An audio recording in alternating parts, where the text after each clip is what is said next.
What up? Salvador Briggman here. Welcome back to the Crowdfunding Demystified podcast. On this podcast, we talk about how to raise money successfully with crowdfunding. And for me, I got started this journey really early in being passionate about sharing free education and information about Kickstarter, crowdfunding, Indiegogo, how to bring our physical product into the real world, an idea, take that from your head and bring that into reality, as well as also get a huge tribe of people that are excited for this thing to exist in the real world so you can make a dent in the universe, so you can achieve some of those bigger visions, some big goals that you have. And I think that actually today's podcast episode is a great testament to the fact that sometimes really, really big ideas start small. And sometimes you're doing something in life, and that could be even something that's really, I think, incredibly profitable. So like, for example, today's podcast guest actually was studying to become a doctor, but he kind of had an epiphany moment, had a wake-up call, and he realized that there was actually an opportunity that was even bigger than that. And it's kind of crazy, like you're thinking about going to a doctor and get very highly paid and all these things, but sometimes your calling is calling your name, man, And that's exactly what happened with today's podcast episode, is that this individual not only was able to listen to that, sometimes, when you have something that show up, a gift in your life, sometimes it's not wrapped in whether that's the packaging that you expect, or sometimes that voice isn't the person that you thought would be the one to kind of give you an insight or an opportunity. You always have to be listening, always be a lifelong student, always be learning and having your mind open. The more open-minded you can be, the more likely you are to identify things that can push you forward. So for example, today's podcast, you're going to hear about that story and how actually that little decision actually enabled today's guest to do a $1.8 million Kickstarter campaign, attracting more than 7,700 backers. But that is not all.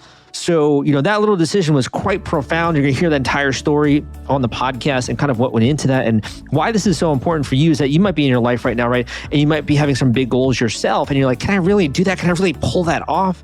And I think that this is a great example of how that potential sometimes actually can be realized. So you're going to also hear about tactics and strategies on the podcast, which I love to talk about in my episodes. You can go check out some of the other episodes I got out there with many real world examples, people that are smashing their goals. They're sharing with you what works, what doesn't. Sometimes we talk about Kickstarter, Indiegogo. Sometimes we talk about regulation crowdfunding, getting investment capital for your projects and your startup. But I would say the number one thing that I always try to do is bring on a variety of guests. So people, for example, today's episode is more on physical gadgets and gizmos. This is a device that required engineering to create it. But we also have other people on who are sharing about their artistic work. We have other people on who talk about board games and tabletops, have other people on, creating tarot cards and like many different things. And what you begin to understand, the more and more you listen to these episodes, what you start to see are commonalities. You start to see success show up in many different areas, and you start to kind of realize there's a code to this which you can master. So in addition, you're going to learn how this guest not only launched their first campaign, which is a $1.8 million campaign, they came back to Kickstarter, and guess what? They literally launched another campaign that saw $1 million in funding within the first 24 hours. Huge, mega. And this is going to be, I think, so profound for a lot of you out there to realize that this is possible, that there are tactics and strategy that go into this. And what's more, I think there's also a really great story behind today's episode. So I hope you enjoy it. One quick mention before we get into the episode. If you do want to kind of get access to some of my cutting edge weekly tips that I'm sharing, those golden nuggets, those gems that I'm finding for you guys, and I'm dusting off and I'm sharing for free with the community. If you want to check that out, I got a free newsletter, which you can check out at crowdcrux.com/newsletter. That link is crowdcrux.com/newsletter. And I also got a book, which I'll tell you about at the end of today's podcast. Without further ado, let's jump into the episode. Let's get right to it. And let's discover how this individual is able to do 2 campaigns, both multi-million-dollar Kickstarter projects, and how it really started with an idea, if you will, that eventually he brought it on into full form. If you're worried about the fulfillment and shipping part of your Kickstarter campaign when it comes to getting out all those perks and rewards to your backers, rest assured, I've put together a complete Kickstarter fulfillment and shipping checklist for you, and it's free. This is sponsored by the folks at Fulfillrite, and they thought that you should have this checklist as part of your arsenal going into a crowdfunding campaign. If you want to get instant access to this checklist and it's free, you can go to fulfillrite.com/checklist. Again, that is fulfillrite.com/checklist. Fulfillrite.com/checklist. Just go to that link and you can download it immediately. Hey guys, welcome back to the Crowdfunding Demystified podcast. Today we're speaking with an incredible project that has already raised over $1 million, over $1,800,000 from more than 7,600 backers. And we are privileged enough to have one of the members of the team here on the show today, and that's Luke. Luke, welcome to the podcast. So, thanks. Great to be here.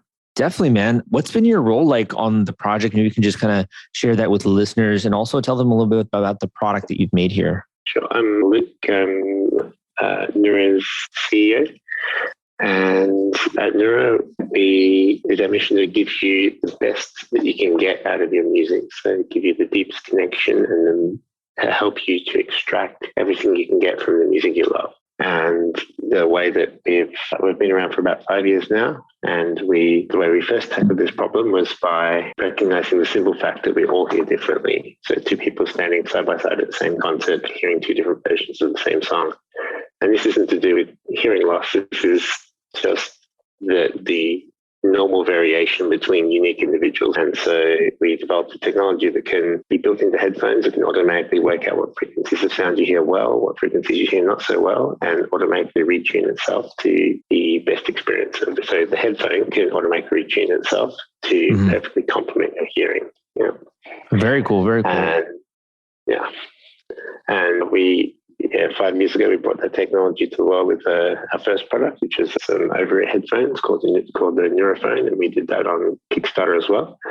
And the project that's online right now is the NuraTrue Pro, and so that's the latest version of this technology.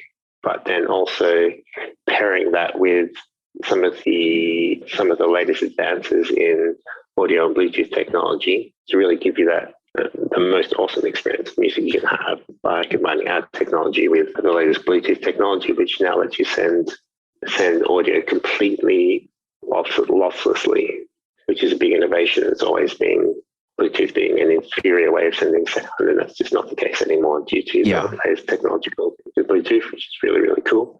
Super cool. And we've added a whole bunch of cool features like spatial audio and wireless charging and better ANC. Really, really good voice. Awesome. So, when it comes to your first project here, just kind of set the stage.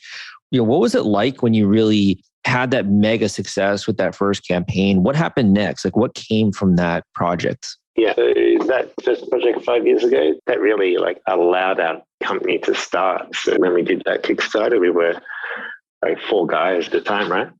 The whole size of the company was only 4 people, and we didn't have any. We had some very small investors, but didn't have any serious investment money. And we did have some demos, some really hackily put together 3D printed, manually made demos of the technology. And what we'd get when we talked to users or investors was, well, yeah, it sounds really good, but are people really going to care enough about getting a bit extra out of their music? Are they really going to care enough to bother us funding you to actually turn this thing into a real product? And that first Kickstarter 5 years ago really gave us that validation of, there is a market for a product like this. There are people out there who really appreciate better sound and prepared to pay for it, and are prepared to take a chance on you on Kickstarter to give you a chance to bring it to life. And we really then leveraged that to actual VC funding and grow the company, and then launch the company and the product in a more traditional sense. That's awesome, dude. I mean, that's so cool. And I think the fact that you really took a risk there as well, says a lot. What were you doing before you really assembled these 3 other people into the founding team? What were you doing before that? I'm actually a medical doctor by training. So as a medical doctor, worked as a doctor for a few years, and started my training to become an ear, nose and throat surgeon.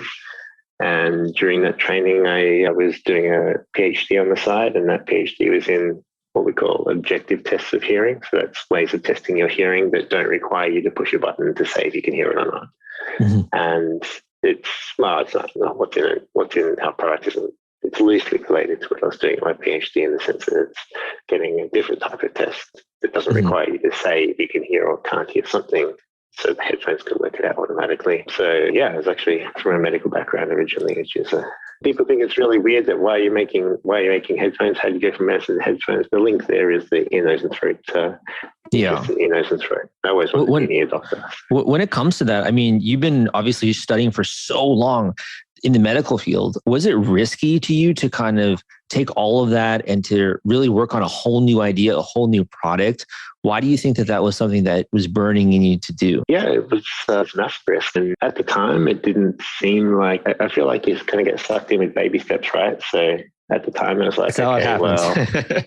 yeah, I was just doing it on the side. Like I was doing the PhD thing on the side as I'm like doing most of the stuff related to Nura, or what became Nura, in my spare time that was, I probably should have been working on my PhD with.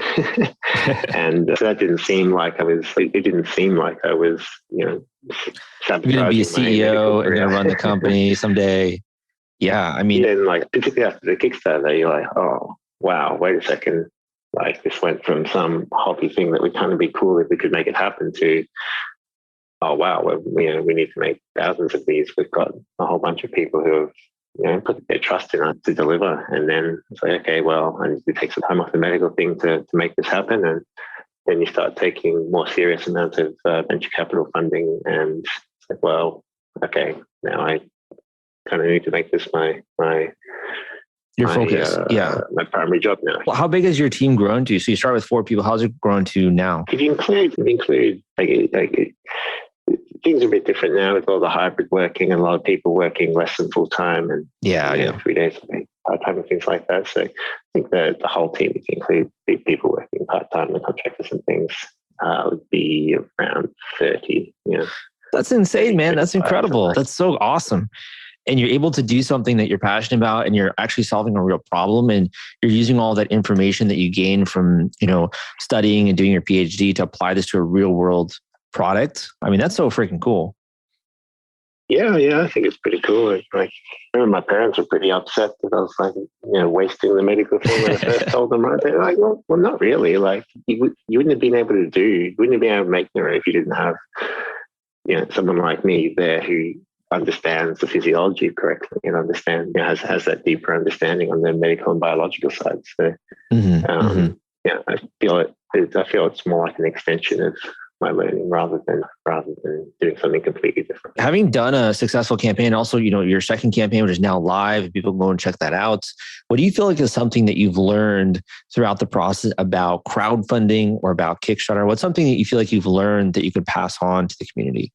Yeah, I think I can maybe give some insights on how crowdfunding seems to have changed, or something I've been reflecting on is how crowdfunding has changed since 5 years ago, say, when we did our first project. And I think at that time, crowdfunding was a bit newer, and you could go to any press and say, "Hey, I'm doing this Kickstarter thing," and that seemed a cool, novel thing to do.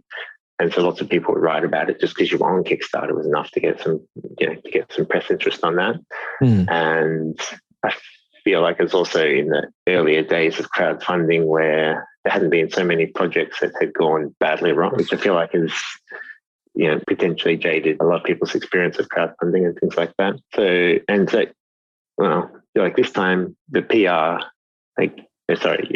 getting press articles going to talk to journalists, we definitely need to have much more, almost the final product to give them, for them to be interested in writing it or trying it or things like that. And just saying, "Oh, I'm putting a thing on Kickstarter," which would have worked 5 years ago.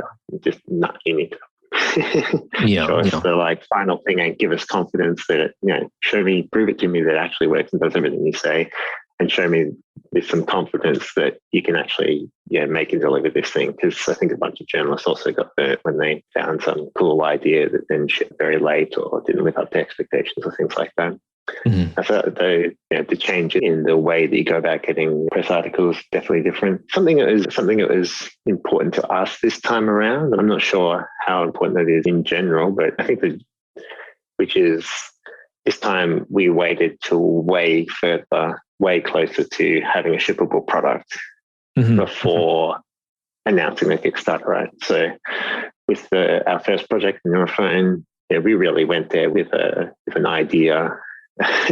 And we had 3D printed things that worked, but the electronics behind them were not something you could ever put into an actual product. Our app was incredibly agricultural, right? Like it was very rudimentary, whereas this time we'd already made several hundred of them and were imminently You're established. Hundreds more and things like that before. So it sounds like out there and promising people we can actually deliver this thing because we've already done all the work, right? Yeah. So it's part of the luxury of being a little bit more like coming back to Kickstarter the second time, where you've got a bit more of a you've got a bit more credibility, the company and the knowledge and the resources behind you that you can do a lot of the work without having to have got the money first. Whereas we could never have got to the position we are now with our first product if we didn't have the backing of Kickstarter stuff first. So, for sure. So it sounds like, just to kind of quickly recap those two. So one is making sure that if you are going to go after PR, that you've got some kind of a product you can show people, right? And the other, it sounds like, is being aware of the credibility which you're showing so that people can actually believe the promises, right, that you're making. Yeah. And I think, with the PR stuff, right, like it's always a trade-off between taking something to them early enough to start drumming up some interest, drumming up some buzz, some hype, versus having a product that's bug-free and going to work properly in every situation. And like everyone needs to make their own judgment for themselves, right? Like make sure whatever you're making needs to do the main thing that it says it does. That bit definitely needs to work when you start taking it to press and work smoothly, and make sure that you can demo it to your friends without anything going wrong, and demo it to 10 friends in a row without anything going wrong. Because if you go off and demo it to 10 journalists and and then they see that like quite cleaned up your demo process or something like that, then it's going to be pain for you. So this time you've done so much more prep, right? You've obviously really thought this out and you've tried out things. What did it feel like the day before you were going live? Because you already have a big community. Were you afraid? Yeah. Were you uncertain? Were you hesitant? How did you feel the day or the night before you went live? Yeah, it's kind of a weird thing. Like whenever you launch a pre-sales campaign or something like Kickstarter, it's like, okay, are people going to be receptive to it? And are they going to be receptive to it on the scale that I need them to be for it to turn into a commercial success for my company? Right? And even with our first Kickstarter, like we did a lot of prep there too. There were less of us, but we prepped really hard. We talked to lots of people who'd done successful Kickstarters before. We'd made sure that we had a video on the web page that were made by people or made with the help of people who'd done like very successful Kickstarters and things before. And so we're actually quite confident even then. And I think fast forwarding to this time, my main concern was how has crowdfunding changed, and is crowdfunding still going to be can it still be as effective things for our type of product as it was 5 years ago? And so there's always this niggling doubt in your mind, like, okay, I know I've done all the work. I know I know the team's put together, really compelling product, really compelling story. And we did a whole bunch of testing with our existing users as well. So for the last couple of weeks before we launched Kickstarter, we had focus groups coming in. We'd just email a bunch of existing users and try to get 5 or 10 people to come each week, show them everything we had, product, video, web page, things like that, get their feedback, make sure that the story made sense, make sure that everything was compelling, and really fine-tune the messaging that way, right? So we knew that we were going to be able to tell the story okay, but it's always rolling the dice, right? And 100%. So it's actually super exciting and super exhilarating. When you set the campaign live, and particularly this time as well, because we do have a bit more of we've got some more existing users and things like that, and we did a bit more work with doing lead generation beforehand and things like that. And so we silently turned on sort of soft switch on of the website half an hour before we were telling everyone we're going to turn it on. How sneaky. It's sneaky, yeah. I think we'd already hit 100K before we'd even the time that we were actually meant to turn it on. Oh my gosh. We weren't even telling people it was there. So I think that, I don't know, at that stage it was just such a exhilarating roller coaster. And the first day, what was the first day like? How much did you end up getting to in the first day with your milestone? It's dollars. It was about $1 million. Yeah, a little over $1 million. Yeah. $1 million in a day. That's so incredibly exhilarating. And I'm sure your team was celebrating like bananas, right? Yeah, that is so awesome. One hand celebrating while the other hand's trying to drive it more. Yeah. Because everyone's working really hard right up to the moment where you bring it live and bring the campaign live, and then also everyone's it's up on the screen in the office, and everyone's getting super pumped up from what they can see on the screen, but also having to keep doing the work. So having that experience is so incredible, and I think that's also a really big testament to the quality of the product. Just seeing it and looking at your page right now and just seeing how high quality it is. You have people that are supporting at a pretty high price point, considering other types of products that are out there. And they're doing it because they believe in it and it looks awesome. And you obviously have a deal, right, that you're running of some sort. Yeah. Well, first of all, I think that's really exciting. And, one question I had for you is, in seeing that and really getting to these milestones and kind of growing the campaign, what's the most rewarding part of this for you? Is it really getting to those numbers? Is it when you get to ship out product? Is it as a CEO recruiting and hiring? What for you is the most rewarding part of this? Yeah, the easy one. So it's watching people experience our product. So the last few weeks, where we've been having, first of all, the focus groups for the Kickstarter, then all the press, and at the moment we're doing all that beta testing and things. Watching people come into the office, see the product, interact with it, go, "Ooh, wow, that does look nice," and then they try it and hear all the sort of magical ways they describe how the experience was for them and how they were able to get things out of their music and songs that they loved that they've never heard or noticed, and just hear people really appreciating the hard work you've done on the product front, right? So, yeah, I was looking at one comment here. So there's one comment here from Luca had this really great comment. He said, "I did pledge over the original Nura phone with lots of expectations and lots of fears, and I was totally mind blown for their build quality and sound." So you had people who obviously were blown away, right, from your first project. And now it seems like because of that experience, they were willing to support your second one. But yeah, I think we did a really good job living up to making sure that our first product did what it says it does, that it gives you incredible sound. And it's actually been quite a technological challenge to shrink down, particularly the hearing personalization stuff. And the way that we do the hearing test, so that you have to push a button to shrink that down so it can fit in fully wireless earbud. That was not a small, it's not a small technical problem, right? So, and there's always a question in my mind. Okay, well, we know that over a headphone, the NuraPhone, we know that sounds awesome, and can we really give people sound that good as well from fully wireless earbuds? And I think that's the super exciting thing, particularly with the latest generation of Bluetooth and earbud chips, is that they now can actually match that sort of level of experience of audio. So cool. So you got 18 hours to go here, right? Are you planning to go to Indiegogo in demand? Or are you going to transition this to your website? Or what do you think you're going to do with the campaign here? We'll transition to our own website, which will actually be, some of your listeners might be familiar with BackerKit. So BackerKit has an ongoing pre-sales thing on their platform that you'll get to from our website. Okay, super cool. And right now on Kickstarter, you get 33% off, which is obviously, at least for the next 18 hours. So that's better value. But if you miss out on that, we'll go at 10% off for the next month or two until we should Kickstarter and start proper sales.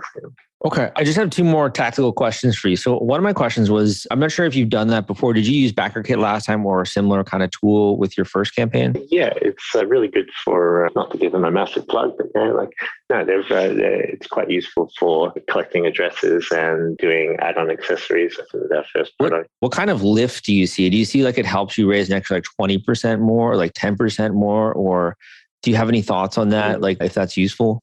Throw a number out there, I'd say 5 to 10%, something like that. Very cool. It's also just really convenient the way that they help you get the backer addresses and organize that for export to your 3PL, your logistics partner and things like that. So got it. My other practical benefit and sorting out some of the tax stuff as well. Right? So there's some practical benefits of it. Just makes your life easier. Plus you can do add-ons and things like that and pick up another 5 to 10%. So, my other tactical question, my final question for you was, so, you've seen so much success, and someone who's looking from the outside in, obviously you started this really small, but they're like, this is so incredible. This guy has done $1 million the first day. This is so mind-blowing. Do you have any advice for someone who's just kind of getting started in that realm where you were, and they maybe don't yet have that success? and they're really just trying to get a project out there. Do you have any thoughts or advice for that person who's working on their first product? Focus. I think everything grows out of product, right? So there's always clever marketing people, and there's always ways you can try to do marketing and press and things like that, right? But at the end of the day, it all comes down to having a really compelling product. And it's got to be not just compelling for you. Like, it can't just be something that just makes sense to you and like your 5 closest friends or something like that, right? It's got to be something where you've got to have an idea of who's going to use the technology or the product or the experience or whatever that you're trying to put forward, and go and talk to those people, and go and talk to them early, and go and talk to lots of them, get feedback, take feedback, change the thing, change the product away from, maybe it's not exactly what you originally thought you're going to make anymore. It's like slightly different, but like, you've got to be open to like changing or adapting what you're making to make sure that it's compelling for people.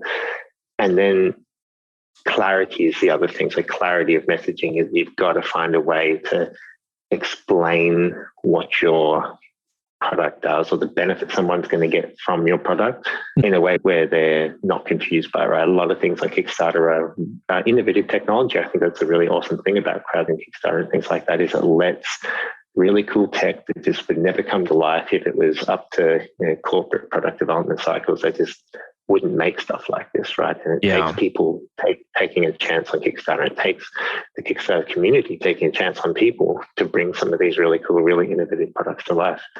And that naturally means that you're doing stuff that people will take. It will take a little bit of extra effort to make sure people clearly understand what you're offering and why, and what they're going to get out of that. And so spend the extra time to make sure that messaging is super clear. Maybe your mum doesn't have to understand it, right? But like, if it's not clear to your mum, then like, you gotta work on that. It clearer, right?